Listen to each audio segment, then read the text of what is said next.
Welcome, kindred souls, to the Sacred Clan podcast. This is your space to slow down, breathe deep, and come home to yourself.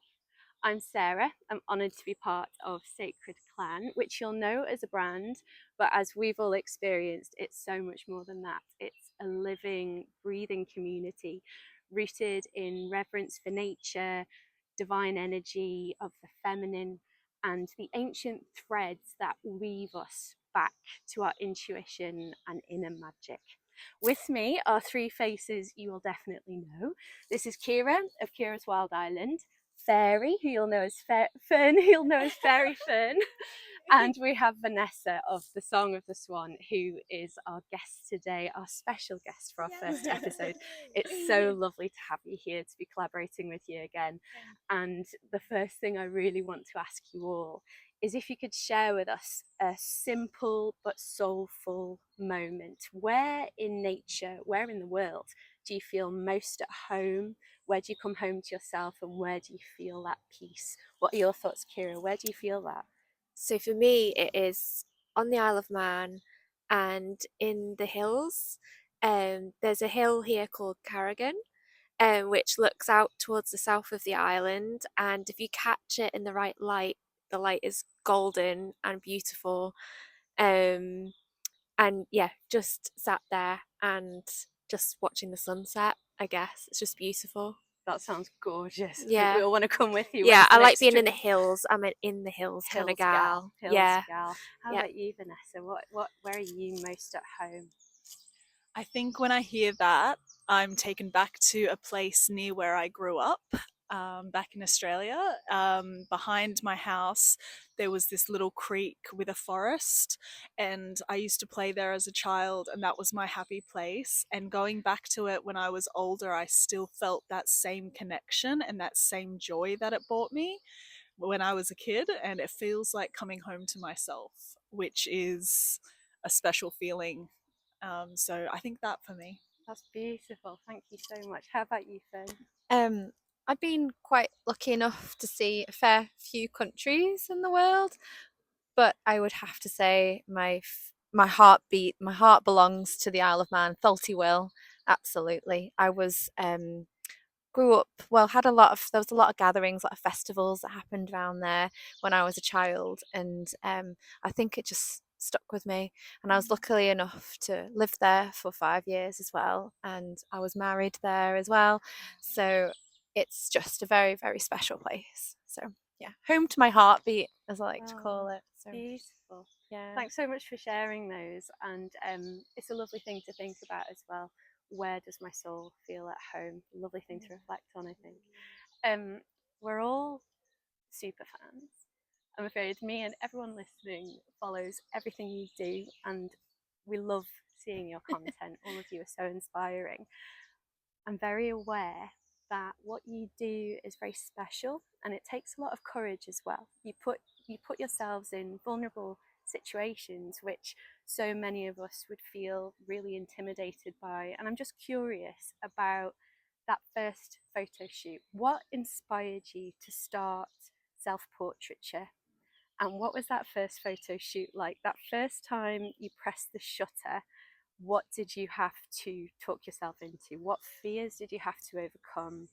And what what did you have to really kind of push through to start this journey? What was your first experience of that like, Finn? Um, I think it's accumulation of events that happened, really. I think lockdown happened, and that was when I was living in nature, so living in Thalty Will, and I just was so inspired by how there was this playground outside my front door, and I just was out in the hills, exploring as much as I could, because it was just so easily accessible. I think I fell into it through that way, but also meeting creatives who were trying out that same path as well, in terms of just putting yourself in front of the camera and just going for it. I think there's a bit more pressure on the Isle of Man because it's such a small community. So you are definitely going to maybe bump into someone who is following you and seeing your latest post. But it's about just acknowledging that and just not letting that shadow your creativity. I think the hardest thing for me is not the taking of the photos, because I feel like that's a flow that I can just so easily get into. It's the posting of the photos that I find quite tricky. It's because then it's you're sharing yourself with everybody and hoping that it has some kind of response or recognition with other people that are involved in your work. So yeah, that's the hurdle that I struggle with the most, but it doesn't stop me from wanting to keep doing it. So Good. I'm glad to hear that. We all enjoy your content, so I'm glad that's not stopped you. Thank you so much. I don't know if you wanted to go next. Yeah, of course. So I started self-portraiture during the lockdown years as well.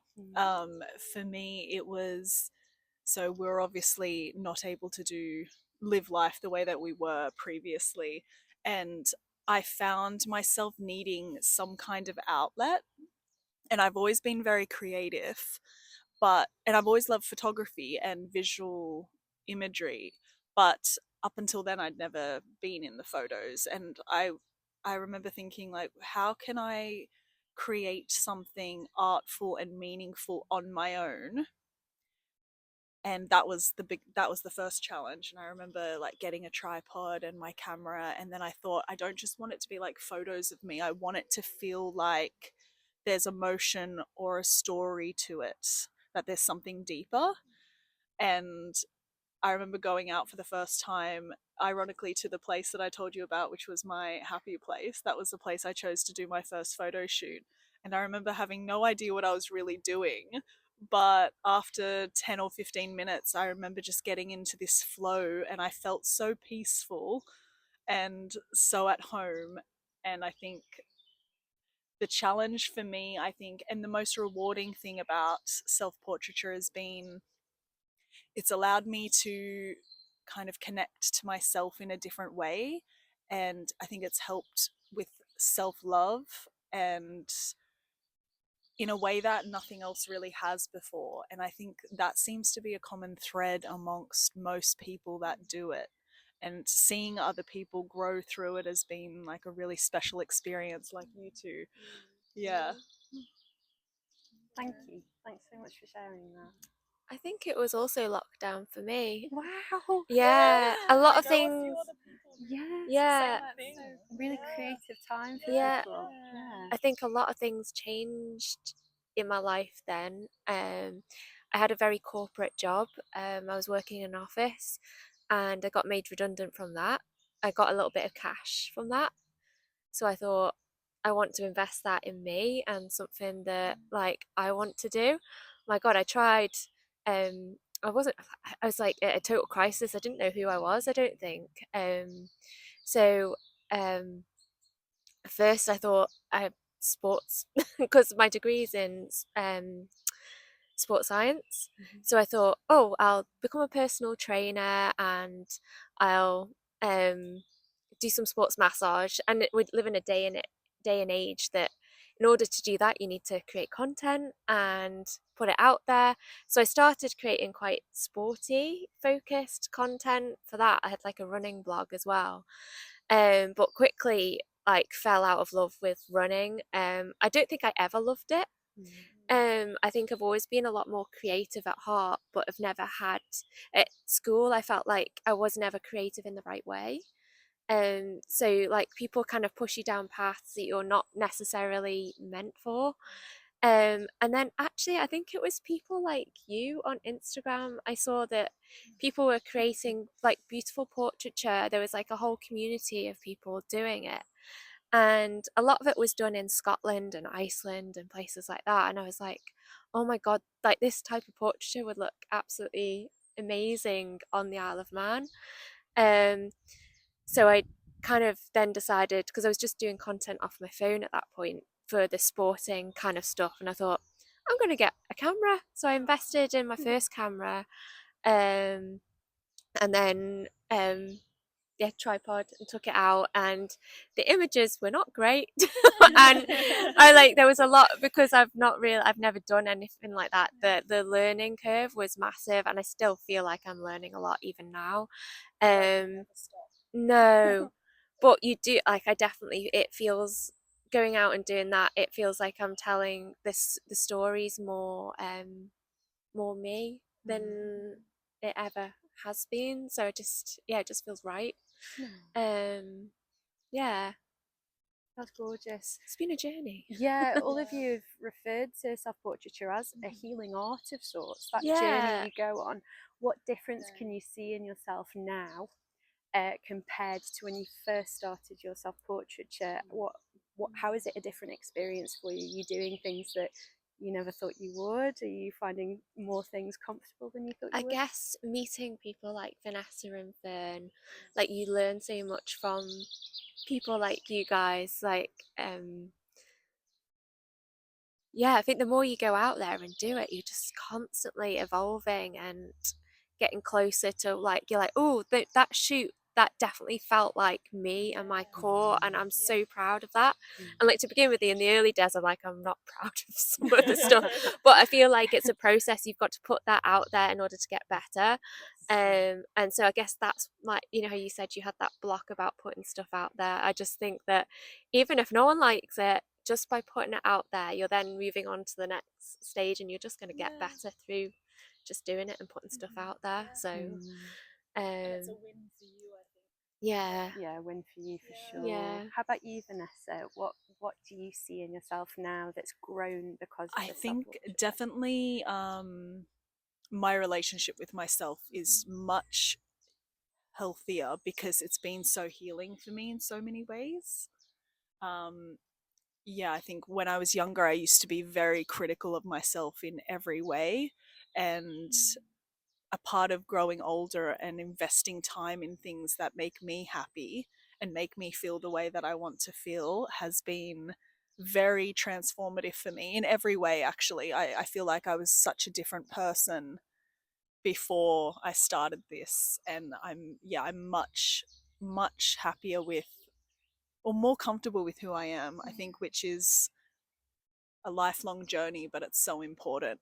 It kind of transforms the way you live and the way you respond to other people and the connections you make. I think they're so much deeper when you have a better relationship with yourself.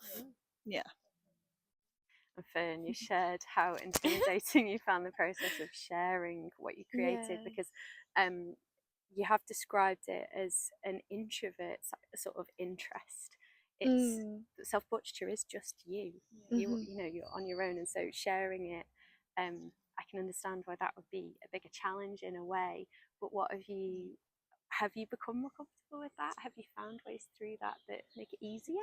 I think just being around creative people who talk the same language as you has been hugely impactful on my confidence in being able to do it. And I think, like Ciara and Vanessa have touched on, the more you do it, the better you get. I think when I first got my camera, I had no idea what I was doing. I just kind of was pressing buttons and just hoping that I'd get something that I liked. I didn't really know. I wanted to create something that had a feeling, or it would evoke a feeling, or it would evoke a sense of femininity, and evoke a sense of connection to the earth and to the seasons. And that was me. That wasn't just another reproduction of something that I'd seen. It was about passion and how I felt about being in these beautiful places, and some things that you just can't describe in words, and just my affiliation to these landscapes that we're so blessed with on the island, and how to transmit that and say that with a photo. It's been a real journey to kind of learn how to do that, and I feel that every time you go out there and do it, you just kind of are able to kind of, you do get closer to being able to do that. And I'm just, it's quite exciting. There are some photo shoots that I do that I'm like, oh, I'm really not, like, I don't like, I'm not, yeah, that I'll bank that.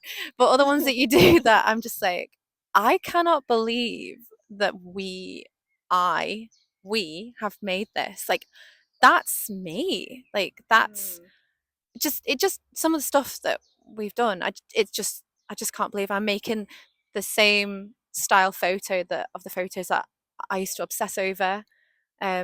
It's it's quite cool. It's quite cool. That's so encouraging, and Yeah. for so many of us who follow your work and admire what you do, but would maybe feel afraid to take those first steps ourselves. What lessons have you learned, do you think, that might be helpful to people just trying to find that confidence to start?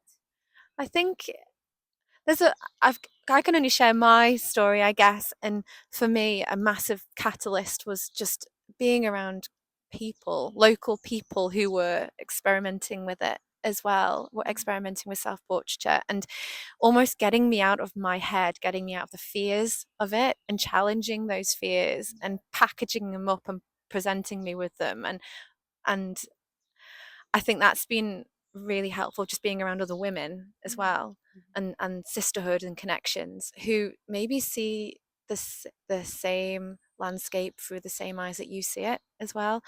I think sometimes, our creativity can be not prioritized and drop off our list, but to me it's my lifeline. And I feel that if I wasn't creative, I wouldn't be Fern. I just wouldn't be me. I'd be a reproduction of someone else's world rather than actually being true to who I am. So it calls me home to myself, I guess, is what I'm trying to say. I'm not very good with words, which is why I love images so much. So yeah, but I think that's why I love photographs and photography and images so much. So yeah.